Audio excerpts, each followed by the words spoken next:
Antes a gente vai ao STJ, porque foi aberta a sessão do julgamento que vai definir o futuro do Robinho. Agora são 2h24, a gente ouve um trecho ao vivo. Com o precedente da homologação de decisão estrangeira 2093, que traz, entre outras questões e considerações a respeito do seu enunciado, que o pedido de transferência feito pelo Estado estrangeiro é recebido pelo Ministério da Justiça e Segurança Pública, autoridade designada para verificar a sua admissibilidade e a sua efetivação. Então, nós não estamos falando de um caso novo, nós não estamos falando de um ineditismo, estamos falando de um procedimento que se aplica e se efetiva na jurisdição brasileira.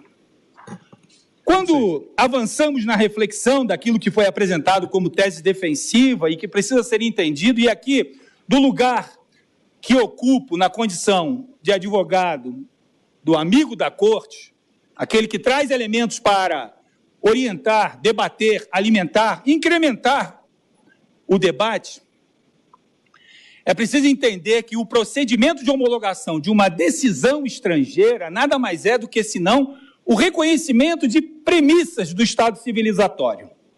Entre eles, destacar o precedente da Corte Interamericana de Direitos Humanos, no caso Gaiburu versus Estado do Paraguai, que diz: o acesso à justiça constitui uma forma imperativa de direito internacional e, como tal, gera obrigações erga omnes para os Estados adotarem medidas que sejam necessárias para não deixar na impunidade essas violações, seja exercendo sua jurisdição para aplicar seu direito interno e o direito internacional para julgar e, se for o caso, punir os responsáveis, ou colaborando com outros estados que o façam ou procurem fazer. Então, o que se pretende aqui, no enfrentamento de uma impunidade, é operar um procedimento no âmbito desta Corte da Cidadania, que tem como precedente um julgado da Corte Interamericana que aponta a necessidade de cooperação entre os Estados no enfrentamento à impunidade em casos extremados de violação de direitos humanos, que é o caso, que é o crime de estupro, aonde recai o objeto para a homologação e sua efetivação em relação à pena. Aprofundando em relação à legislação interna, é preciso destacar aquilo que a Lei de Imigração trouxe, a Lei 13.445 de 2017, que no artigo 100 diz: nas hipóteses em que couber solicitação de extradição executória, a autoridade competente poderá solicitar a autorizar a transferência da execução da pena, desde que observado o princípio do non bis in idem. Mais uma vez, dizer e ressaltar que este caso não é um caso inédito de homologação de decisão estrangeira. Nós não estamos aqui pela primeira vez debatendo a hipótese de uma cooperação judiciária para o cumprimento de uma sentença estrangeira. Não estamos. Estamos aqui para analisar um caso que, à luz dos procedimentos formais diante do requerimento de um Estado, deve-se dar encaminhamento à sua efetivação e ao seu cumprimento. E é nesse sentido que destaco o precedente de homologação de decisão estrangeira 4629, do eminente ministro Humberto Martins, um julgado de 22 de 2 de 2021, que aponta-se como elemento de consolidação deste tipo de procedimento, que casos em tela verifique se o condenado é nacional, tem residência no Brasil, a decisão estrangeira transitou em julgado, a duração da condenação a cumprir é de 12 anos de prisão, os fatos originaram condenação e constituem infração penal perante a lei brasileira. E há tratados firmados entre os dois países, no caso Brasil e Portugal. E nesse sentido se autoriza, então, a homologação da sentença com todos os seus efeitos. Não é demais destacar, no que pese os argumentos trazidos, de se reabrir a discussão de mérito, de se analisar novas provas, que é absolutamente atemporal, que é absolutamente inaplicável, porque nós estamos aqui observando elementos de formalidade de uma cooperação entre dois Estados e a aplicação de uma lei federal, que é a Lei de Imigração, frente a um crime frente a um crime que hoje, no campo da política criminal, no campo da política social, se traduz como, a cada 8 minutos, uma mulher é estuprada no Brasil.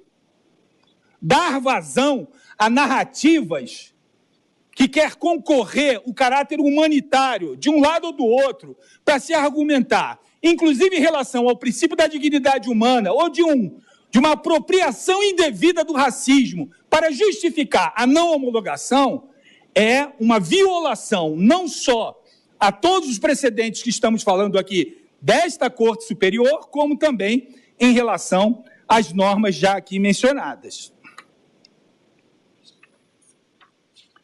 Destacar, senhores ministros, que não há ofensa à soberania nacional. Esse argumento é absolutamente atípico, é absolutamente estranho. Nós não estamos falando, nem é possível assim fazê-lo, de uma correspondência normativa de Estado a Estado.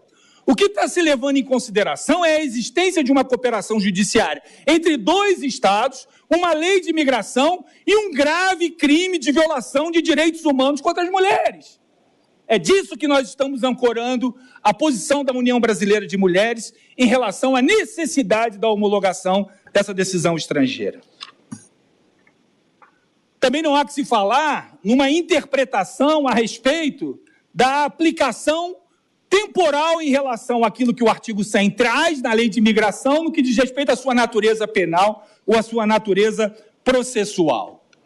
É sabido por esta Corte, por esse Tribunal de Cidadania, que sobram precedentes em relação a essa interpretação no que diz respeito a fatos anteriores à vigência da lei de imigração e a capacidade de se aplicar a norma do artigo 100 em relação à lei de imigração. E aí menciono para vossas excelências os precedentes desta Corte de Cidadania, a homologação de decisão estrangeira 2093, a homologação de decisão estrangeira 5175. Essa, por exemplo, os fatos eram de 2012 e a lei de imigração é de 2017. Dada a interpretação que se tem em relação a uma perspectiva estrito sensu dessa norma do artigo 100 e que não há nenhum prejuízo em relação às garantias individuais que se registrem. Como uma organização de direitos humanos, a UBM quer registrar que não está aqui para usurpar ou diminuir qualquer garantia ou liberdade individual de quem quer que seja. Porque essas garantias individuais, elas foram respeitadas e foram consideradas no tribunal na Itália. Ali se percorreu todas as instâncias, ali se percorreu todos os recursos, ali se consolidou uma decisão 11 anos depois e que ficou frustrada a sua execução, porque a lógica do requerido é a lógica da fuga. Saiu da Itália... Então, as considerações iniciais é só o começo do julgamento que, retomando, para você que está chegando agora, vai definir se o Robinho, ex-jogador, vai cumprir pena aqui no Brasil pelo crime de estupro ao qual ele foi condenado na Itália. Os ministros não vão se debruçar sobre a inocência ou culpa dele, é só a definição sobre se um cidadão brasileiro vai ser autorizado a cumprir a pena aqui no Brasil. Foi esse o pedido do governo italiano para que ele cumpra a pena aqui, já que o Brasil não extradita os seus cidadãos e os ministros analisam essa possibilidade. Tudo indica que o relator vai votar a favor do cumprimento da pena aqui no Brasil, da execução e da prisão do Robinho aqui no Brasil. A gente está aguardando. Começa agora o julgamento, a gente segue de olho. Tendo novidades, a gente volta lá para o STJ com outras informações.